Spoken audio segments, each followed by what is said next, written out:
abusuafo mema obi bia aha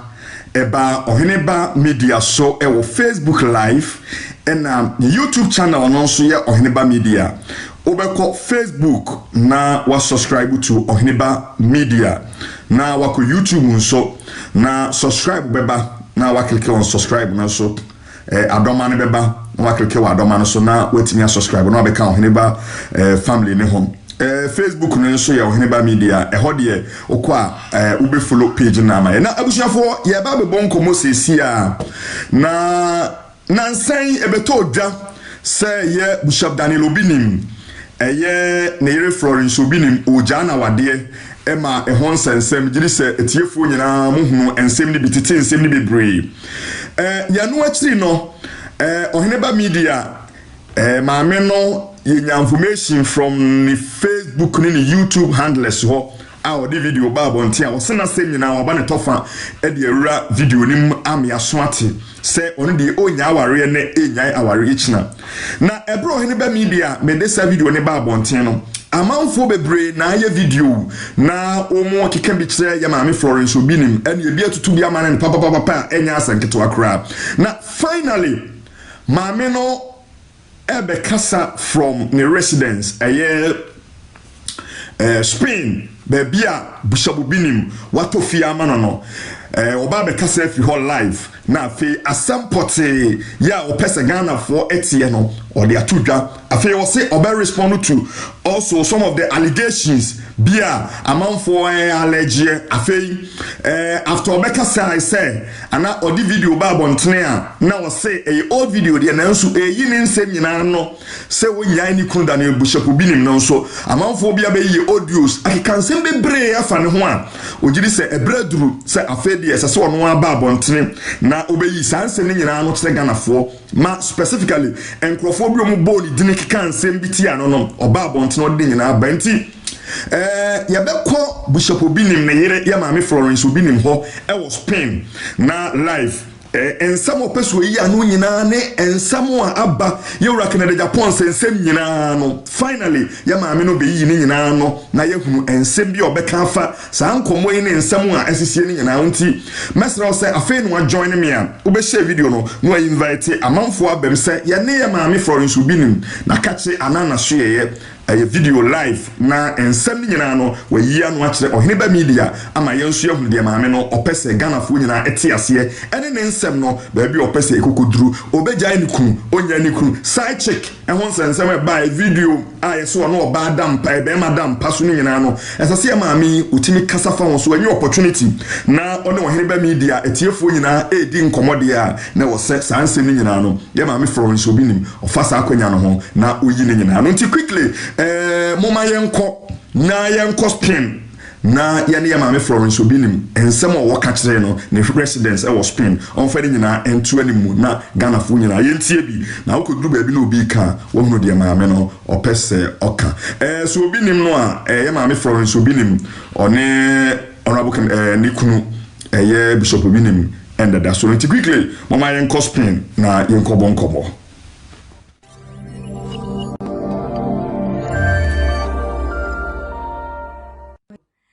Onyankopon tiasefo adehye obi bia Florence Obinim be bia obi a wo hwe me sesie me chiawo e wo Jesus dimu Nyankopon nhira wo minim se Jesus adum tie nyina ye ho ye ba ewom se yare aba ma ye nyina ye hyedem kwa ye bom paye asre Onyankopon ayaresa because ye nyina ye nim se Onyankopon tumfo no ne doba Jesus Christ omunsam na ayaresa wo. Isaiah chapter 53 verse 4 to 5 was ampa yenyare wano ono na wafa ya de nyina wasoa ne man tampie no mu no edo de asa yenyare wa eti Yesu Kristo ayaresa mutumi edi nti Awurade ne yaresa fo ase yare kra wie kan wakoma to ye medofo ase yare kra wie yo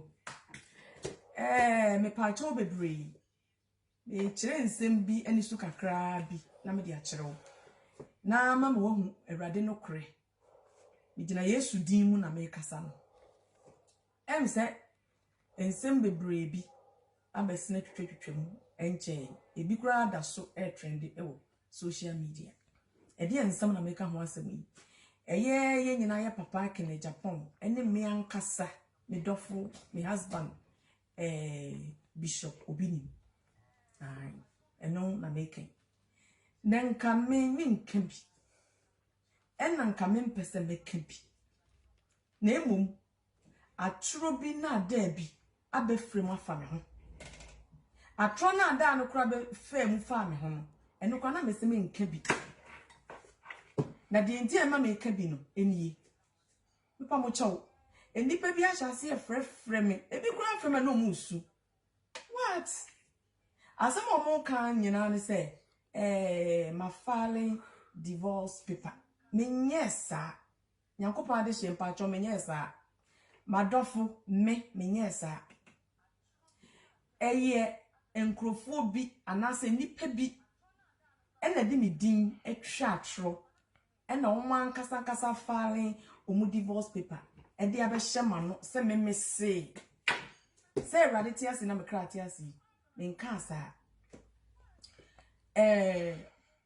Omo kan no paper ni mu say omo letter ni mu. Omo kan mu say. Butayenti ame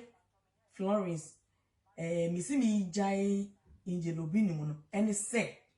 ye papa kene Japan ene no confusion no the video bi ba onten. Na no na me say mi kuna gu menu asen mani ewu. Nti mi jawari. What is this? Oh. Mi nu anoma dofo. Ma insuro Nyankopon. Ni emre enwa se hye na se. Se me ni sa adwuma we. Mi nim tumi a wo hye ase e som. Ko se eboa wontini ni utumi. Mi tumi a me hye ase a me som eboa me no. Eno ni Awurade Yesu Kristo ni tumi Onyankopon tredi ampon tumfo no. Ni doba Jesus Christ. Itumi na me hye ase so no. Ono na se me na mada. O se me nsori a na ma sorry. Ye hwe divorce paper ni mu a enkrofo ne kire se ye se me mesi mani ewu. Mani wida. Awurade amfrem so begu mani mase. Ofrem me so be hye mani munyam. Video no abode ba abonten. Mi nyina so be pa bia wo de wo nyina so me nka ma wo me kama me mi nyina so bia wo be no me video no ma be ko jawari mi nyina so be pa ne wo mu de ma me lady ababa we ya mi kunu ne na ese young girl no your friend Grace ye mi kunu ba a odi ka ewo no ansa na me ne wari me ankasa me ba panyini ewo 13 years gifted or 13 years the Grace no chain bebre o chain bebre Grace ne papa e no mani age a omo san na sa Grace e video na mi gina so age mi kura na abra kura mi nim se obi nim ba no eno na ye mi nyina so ana ye mani wu no ana mani magu ase no ana baba wa na obejiska mi kunu hwe no me mi hu mi kunu na hwe no na obejiska o video ni ho e de akọ page am ho say like mi papa obi nim obi nim dan paso a ono so ti akonwom yi eno na me de koye nyina so agya aware ana momo ame wo ahawo nim nyina so kra me wo betie bia wo a wo hwe bi de wo nyina so we nyina so ma me eno na me tu nipa fo ni awarefo fo say mo hwehwe nkrofo nsem bi ni niema bi a ni nyina so bi ni niema bi emekum ne nsem bi emfa ko gina so nya aware ne mmere mo ewei ye mpanyufo ni bebre nipa bebre e de niema nkitikiti bi niema bi ni nyina so bi agya aware ama na omma adane arobes omma abrabo asai omma da chi nyina hwie gwa ye pasa enna mi tu nkrofo bi fo ewo Nyankopon asemu a na eye we service do eno so Awuraba bi mu ni ya wajikum Awuraba eye boko de ensema wade ba abontin wode bebo mi din ejina sui eye boko ba de Israel da ben na hu mi Florence Obinim se me say ya twitu ese so ye kun ye boa o se awari entimu awari menka sa ma me menka sa masem nyina me kan ye ne se me hye Kristo tumi ase eti before say me metuma na mo se me ja awari no agi se Jesus Christ e kasa ane ebia wo de wusum nyame so wudi ho so ofa ho hye onyankopon ase uka Proverbs chapter 16 verse 3 wasifa wo nyuma hye Awurade nsa na wadwen ye betim eti me Florence ametuwe me nyuma nyina hye nyankopon nsa because mpese me nyuma tim aware ye adwuma pa aware ye adwuma kese e nyankopon de hye mansa eti before say wo be free wa aware mu no bunyankopon sro nyankopon dinyamini ne busa na se Awurade aware na wo de ma me no aware na wo dom me de che me no aware na tete me aware na ekumi me kuru twesika simi so me kuru so le wo bume te Awurade me pese bi free aware ni mu na de Awurade be ka no na wadi so enti Awurade na me si enipa tie no ne di ne dininsa so no eno na Awuraba wonti ase ni momu die me di menwuma nyina ahye Awurade nsa enti de obeka no eno na me fa enti na me kire nyankopon ma omudo omo ato nipa so omu suro nipa se nyankopon se omu suro nyankopon na omu fa nyankopon akwan so efa nware o maware fa modu o maware no omu fa lead o maware no na aware no nya fine me bua aware me nka se kohyem ni yenku me nka se etwutu osi so atenem me nka se yekunwa tenem ni yenku maame ehe na me kokai sa asem ni na me nso a wode me example no me yentwitu onsi mi so obi nim kenkrante nsi mi so obi nim mahwi mi nku mi even po atofia ma me wo Spain ha na betimu ha mi won twitu obi esi mi so o mepo me se ne wo ka no there bi enye sa misrewa me bi a wo bi a wo hwe me pa cho me nka sa wadaroma masem nyina ne se me bi di me nwuma hye Awurade nsa before say me mefra wawie mu no gise me ma Awurade kasa enya wawie nkumpo me bi bia before say me tumi namon akwa hane hakra no me menyankopon hu mu bi asema me kan Awurade nyankopon te asefo ne dobe Jesus Christ omo ye me dancefo ane omo ye me dancefo me ntwa tro da because me minim say heaven wo ho ho na me pa akọ ho ne ma de nyina ho ne majapade sombu wo mani so me pa cho bebre papa bi nso me banza sana ma papa ne so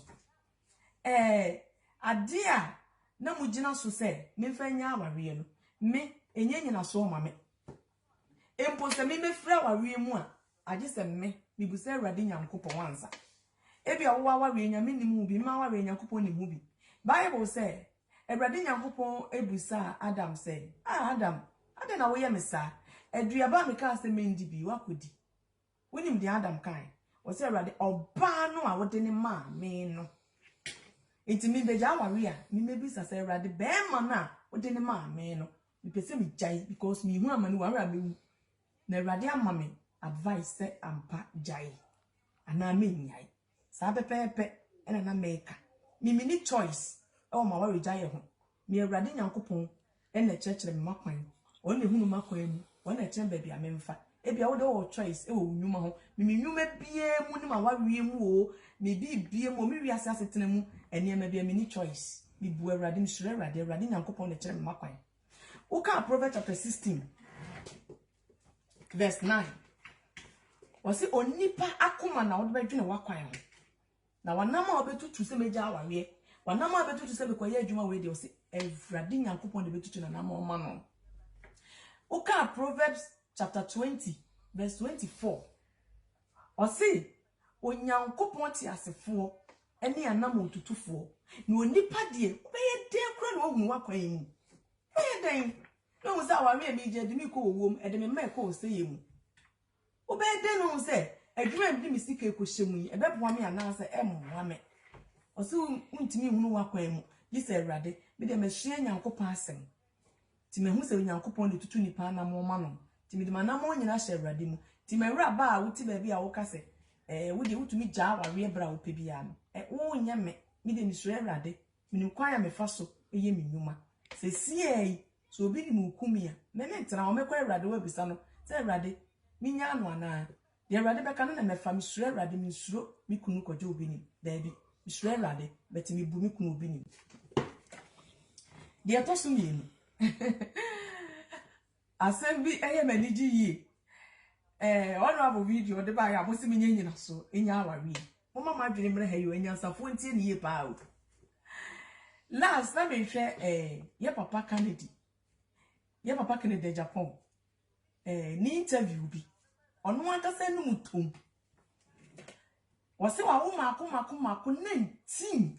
Sadano. Or I will be too chabao. They say before someone. Miss Uchaba, papa Kennedy Japan. Miss what? Hey, you have a very, well, my drum, Ghana. And I say, we are saying, and I say, I was some for Ranga. Papa Kennedy Japan, my idea. Or I will be a Florence will be with Chiawati, we know in your Canada.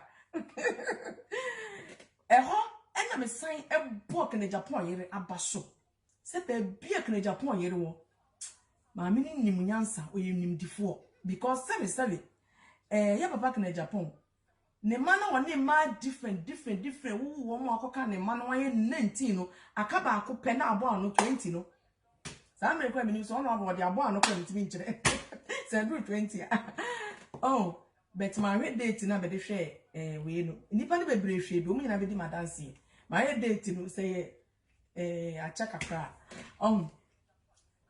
ya papa wa anunso Kennedy Japan wa anunso na de wo sa enkola ni nyina o enkora ni nyina wo mo no wo maame no ye nye wo ade age ne yire no nko ye ne wo ade no na ye papa Kennedy Japan ne yire yetumi atena sa ade we ho na so onye ne kuru Kennedy Japan sesebe wa fa na tia bo adwama wo e ma aka ne ma ho na maame da so te ho a oba nyansafo te ho a na me ame ye sofo maame na me ame ye sofo maame na me kwa jeje obi me de obaka ma ade ache a me say the Rade become and no na me fa me nye me bibia emfa nyankopon ase